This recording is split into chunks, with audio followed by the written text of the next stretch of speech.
Hey everyone, it's Keela here, and today I'm sharing a layout and process video for the Scrap Squad and Dotty About Flair collaboration.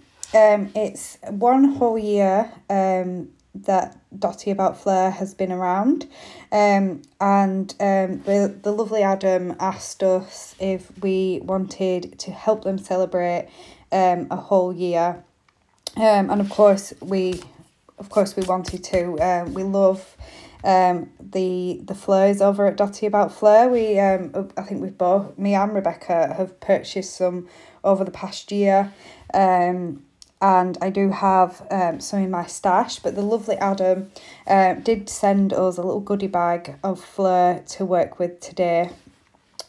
So we picked a Scraplift, and which you can see in the top right hand corner, and I've also added the link in the description below. But please do, if you join in with us, share your layouts over on the Dotty About Flair Facebook group, as well as the Scrap Squad Facebook group as well.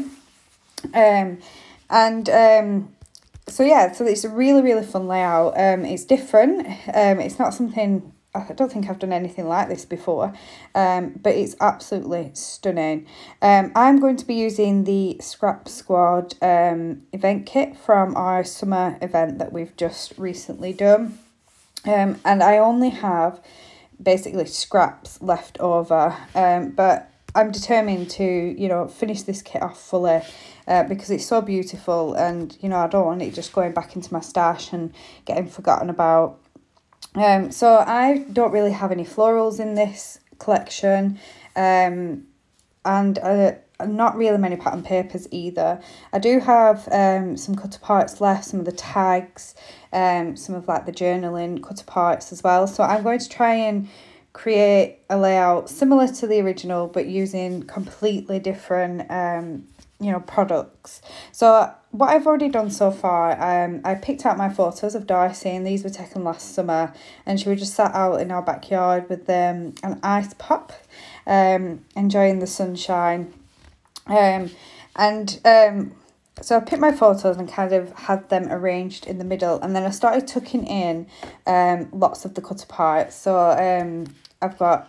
I'm going to stick a tag at the top, a tag to the side, and a tag to the bottom to kind of mimic that, the cascading down of embellishments.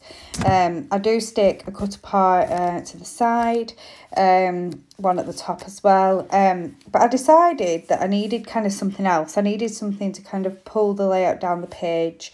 So I have cut some pieces which were from two of the branding strips. There's like a small amount of pattern, which for something like this, it's perfect.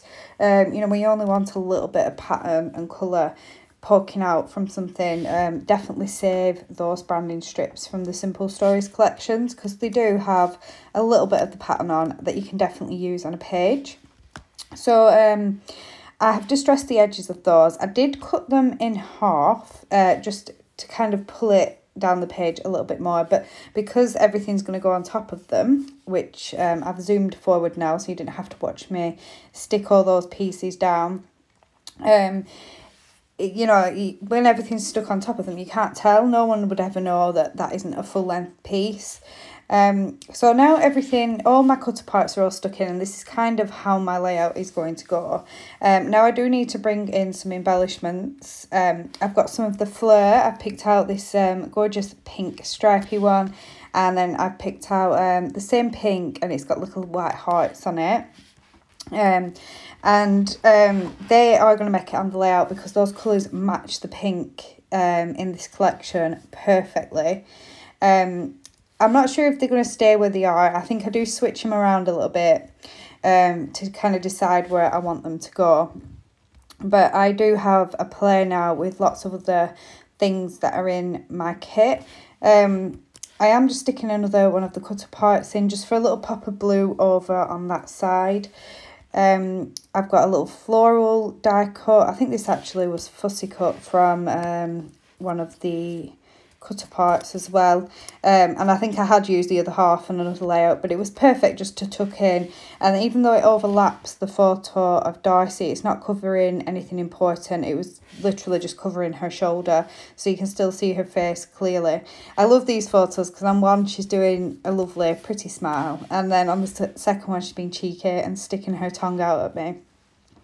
Now, because she's eating an ice lolly, well, an ice pop, as we call it here in the UK, I decided to bring in lots of the fruity elements that I had left. I felt like they really worked with the theme of this, even though she's not having fruit in the picture, but she is having, you know, a fruity ice pop, so I thought it worked really well.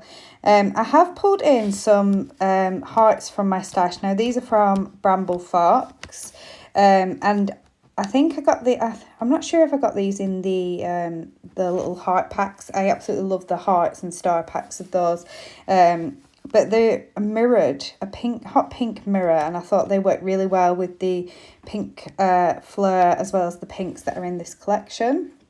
Now, I really wanted to include this flamingo because I'm going quite heavy with the pink fleur and the pink hearts from Bramble Fox. I needed another pop of pink in a different, you know, a different form of embellishment. So I took the gorgeous little flamingo at the top of the photo.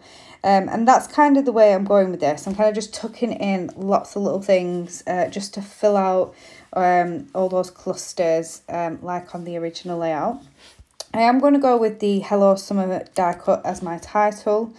And now I'm just going to fussy cut out some little flowers from these little paper scraps that I've got, just because I've got the little flower cluster overlapping the photo. I needed to tuck a few other little florals around the page, so I do fussy cut out some of those in the kind of the aqua tealy colour and some of the orange ones as well. So I'm just going to fussy cut those out and tuck them in around the page. I don't think I had a full floral, so it worked better if I took them in. And I'm going to finish off with some sequins from my stash. And these are in that same aqua colour as well. So I'm just dotting those around.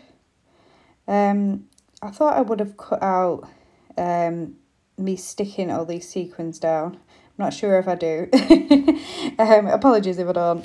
Oh, I do. So there we go. And then I finish off with some pink splatters. And this paint palette that I've got, it's got like shimmery tones to it. So it just adds another bit of sparkle around the page.